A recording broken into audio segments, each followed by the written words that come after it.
Halo teman-teman semua, apa kabarnya nih? Kembali lagi bersama saya Muhammad Nur Alamsyah Asyidik. Pada materi kali ini, saya akan membahas tentang IP address dan subnetting. IP address atau Internet Protocol Address adalah alamat unik yang dimiliki setiap perangkat yang terhubung ke jaringan.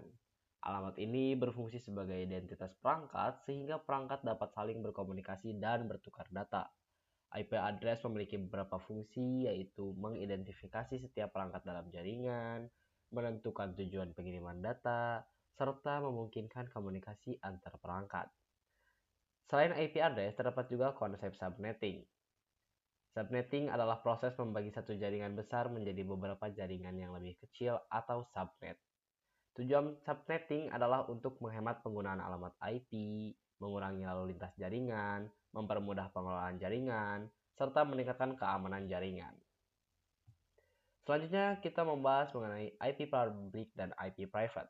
Yang pertama adalah IP public. IP public adalah alamat IP yang dapat diakses melalui internet dan bersifat unik secara global. Alamat IP ini biasanya diberikan oleh ISP atau penyedia layanan internet sehingga perangkat dapat berkomunikasi dengan jaringan di luar. Sedangkan IP private adalah alamat IP yang digunakan di dalam jaringan lokal atau LAN dan tidak dapat diakses langsung melalui internet. IP private memiliki 3 rentang alamat, yaitu kelas A dari 10.0.0.0 sampai 10.255.255.255, kelas B dari 172.16.0.0 sampai 172.31.255.255, dan yang terakhir adalah kelas C dari 192.168.0.0 sampai 192.168.255.255. Biasanya IP private ini digunakan di rumah, sekolah, maupun kantor. Kemudian ada classful and classless addressing. Classful addressing merupakan sistem pengalamatan IP yang membagi alamat IP ke dalam beberapa kelas, yaitu kelas A, kelas B, dan kelas C. Masing-masing kelas memiliki subnet mask bawaan, yaitu kelas A menggunakan prefiks 8, kelas B menggunakan prefiks 16, dan kelas C menggunakan prefiks 24. Namun, metode classful memiliki kekurangan karena pembagian subnetnya bersifat tetap sehingga penggunaan alamat IP menjadi kurang efisien dan banyak alamat yang terbuang. Untuk mengatasi hal tersebut, kita akan menggunakan classless addressing atau CIDR. Pada metode ini digunakan prefiks seperti 24, 25, atau 26 sehingga ukuran subnet dapat disesuaikan dengan kebutuhan. Dengan begitu, penggunaan alamat IP menjadi lebih fleksibel dan efisien. Sebelum itu, mari kita pecahkan salah satu kasus yang berkaitan dengan IP private. Baik, di sini ada kasusnya adalah ada dua lab dengan masing-masing lab dengan berisi 120 komputer. Kira-kira berapa prefiks yang digunakan? Itulah network, broadcast, dan host yang tersedia. Jadi, pertama kita akan mencari prefiks yang digunakan. Di sini tertera bahwa ada dua lab dengan masing-masing labnya berisi 120. Nah, di sini kita bisa melihat tabel IP-nya.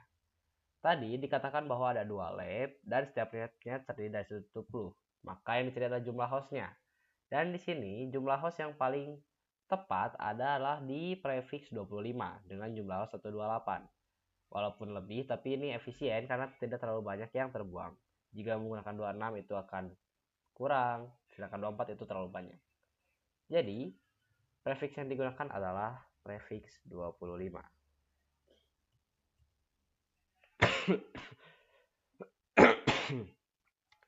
Oke, lanjut lagi. Kita akan mencari network, broadcast, dan host yang tersedia. Jadi, network itu adalah IP paling pertama dalam suatu jaringan. Jadi, networknya adalah 192.168.1.0. Itu adalah network. Jadi, network itu adalah IP paling pertama. Oke. Kemudian adalah broadcast. Broadcast ini adalah IP paling terakhir. Jadi IP broadcastnya adalah 192.168.1.127.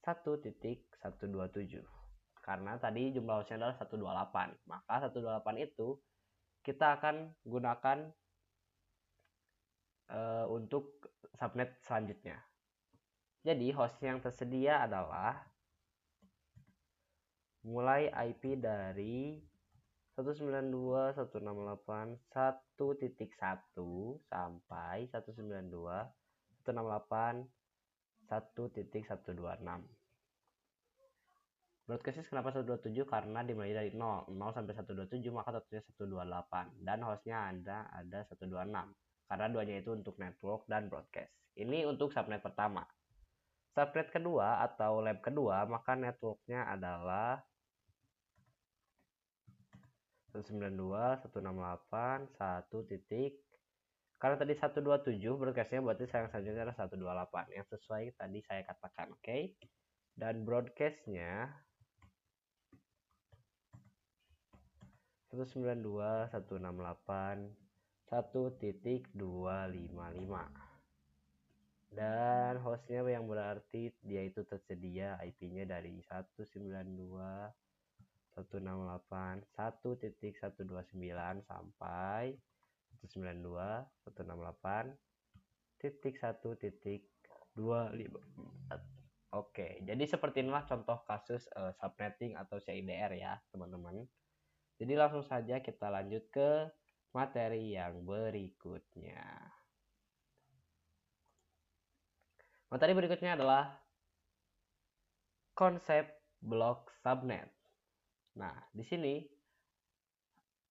blok subnet itu digunakan untuk menentukan awal setiap subnet. Rumus yang digunakan adalah block size sama dengan 256 dikurangi dengan nilai subnet masknya.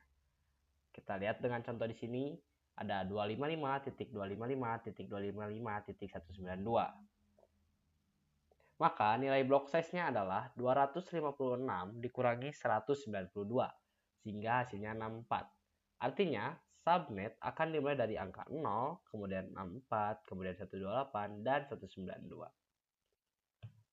Selanjutnya, IPv4.